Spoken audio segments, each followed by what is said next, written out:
back. You're watching and listening to Breakfast with Stephen and Angela. Well, it's time to go through the papers this morning. And joining us today, as you know by now, Deputy Editor of Spiked, Fraser Myers, and writer and columnist Emma Wolfe. Good to see you both this morning. What are we starting with? Fraser's got a super story. Oh. Yeah. Prince Andrew. Fraser. So, Prince Andrew, as people might be aware, is trying to clear his name again. He says he wants to reopen the settlement that he reached last year with accuser Virginia Giuffre. One of the things Andrew has long maintained is that infamous photo of the pair together with Ghislaine Maxwell is doctored. And Ghislaine Maxwell last week, speaking on Talk TV, said it's a fake. I've never, She said there's no way this photo can be real. People may also have seen in the Telegraph yesterday, the front page, they had this ridiculous sort of reenactment of two people in a bath trying to... We did it on the program. Yeah, you will have done it on the programme.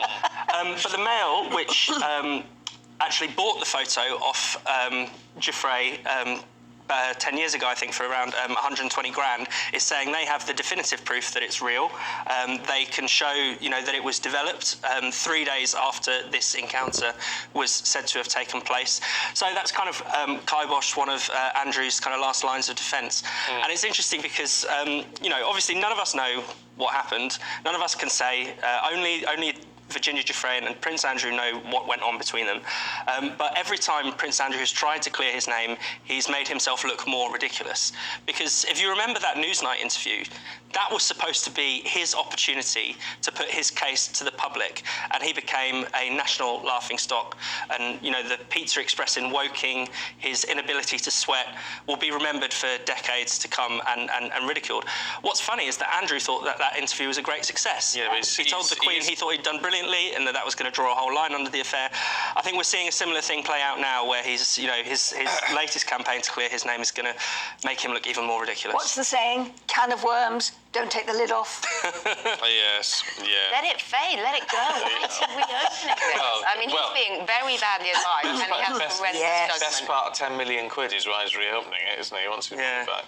You won't get that. She spent it. Talking of the millions of millions. pounds, let's talk about Nadhim Zahawi, should we, in the Mail? Oh dear, yeah. So this is going on. The Tory party chairman, controversial tax affairs. Will he cling on to his job? Will he go this week? I think lots of us think he'll probably be out by the end of, well, I don't know, who knows? Today, tomorrow. So they had this jolly away day. It doesn't sound very jolly. They had this away day at Chequers, the Prime Minister's country retreat. And apparently there were a couple of candidates jockeying for Nadhim Zahawi's position.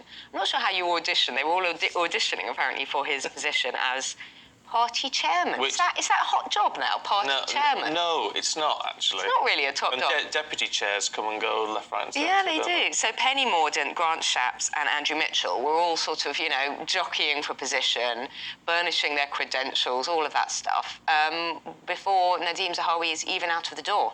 But we have this report coming from the Prime Minister's ethics advisor, and we will see whether Nadhim Zahawi lasts.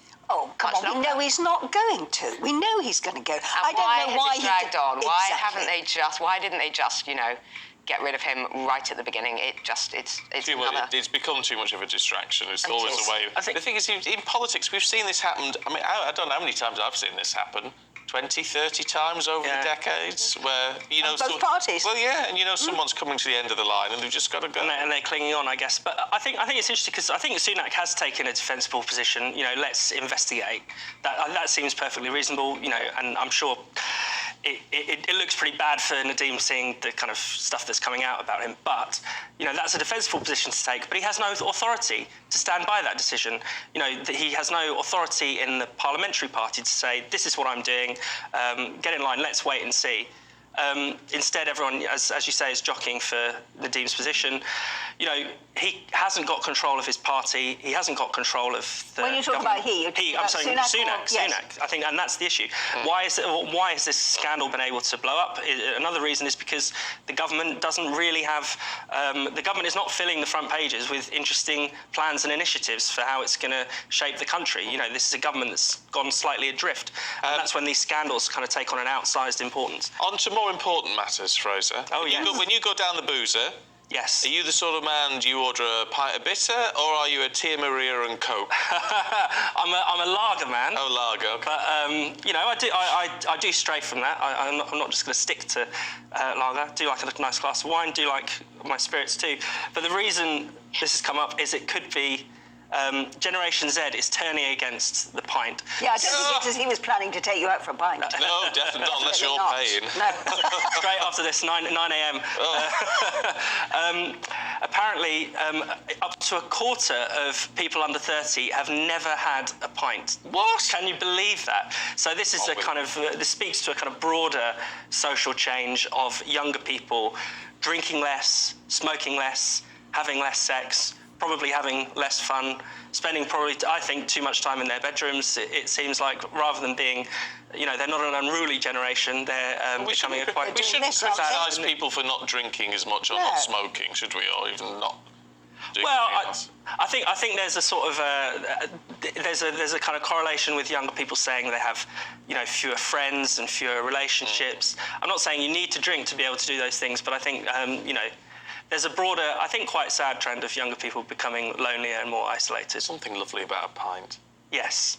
to be honest. We all have a I've pint. never had a pint. I've never actually had a pint. I've had a cold beer from a bottle. I don't think I've ever ordered a pint. You know, I would always have a glass of wine or something like that. Yeah. Yeah. But yeah, I think they're Oh, Angela, she's got 3 pints under the desk. He's the other swigging thing is- away. The other thing this survey says is that they associate pints with being really old.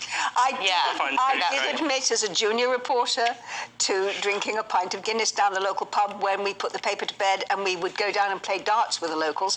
I would have a glass of Guinness, but as you know, I am not a beer drinker. Not a beer. No, No, that's all. but and at this time of the morning, it's only 8:45, isn't it? I don't think many of our viewers are No, it's drinking a pint at this time either. bit early. But Emma, they probably will be very interested, men and women, in the fur ball for laundry. I'm going to say this on GBNEWS. I'm not really an animal person. Everyone seems to be. Okay. I know. I knew it. I knew you'd love your cats and dogs. Anyway, this is why I've chosen it as an act of selfless. Right. You know, but it's for other people. This one. So this is a pet hair dryer balls. It dislodges hair, fur balls. Something called dander. What's dander? Dander? Dander Come on, is. you know what dander? No, I don't. Never heard of it. Dander's the little sort of fluff that you get on clothes when it all fluffs up. That's called dander. Okay, dander and lint. You basically put these balls into the tumble dryer with wet clothes, wet laundry, and it really does dislodge all the cat and dog hairs. And apparently, cat and dog hair is chemically the same, but animals molt in different ways. So the ones with really short hair molt a lot, but the ones with long hair, you comb them and it all comes out.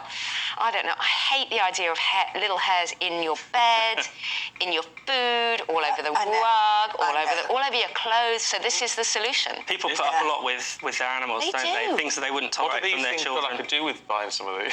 So yeah, I mean, you buy 3 of them for $6.99 Oh, in right. Lakeland, and you pop them into the dryer, and it just literally takes. I mean, they do have dryer balls. Dryer balls aren't a new thing, No. and they fluff clothes up this and gets things. all that- Do these Gets take the rid of- bubbles off sweaters as well then? Because they'd be quite useful. Sounds like if they it. did That's that. what dander is. Dander, yeah. Well, but dander's also something that you get off animals when you're Yeah. washing them. Yeah, very, very quickly, Fraser, because we've Yeah. only got a few seconds left. Do you want to tell us about Howard from Halifax? I just wanted to say I was in an advert for washing up powder when I You was were? younger. Yeah, I was the face of Omo Power Scoop Omo! when I was about 3 years old. Wow. And there's an advert with me, and it has an adult voiceover sounding like a kind of mafiosa. And it's very, Oh, well, the right. company changed its name Well, soon I'm glad you afterwards. told I us don't that, blame it. but it does mean that we can't talk about Howard, who used to advertise for the Halifax, because we've run out of time, sadly. But we never knew that we had a commercial star in our No, we presence. There you didn't. are, you see. Didn't Howard? He was one, wasn't it? Yeah, he was. Howard back in the day was very popular. So thank you both very much indeed you. You for can your, have for your me look at the having paper. us. You Thank you. animal hater. I'm not a hater. I'm just not an animal lover. I have nothing against them. They just leave me cold. You Well, won't- we're and going. furry We and won't let this hairy. film You won't then. like this. No.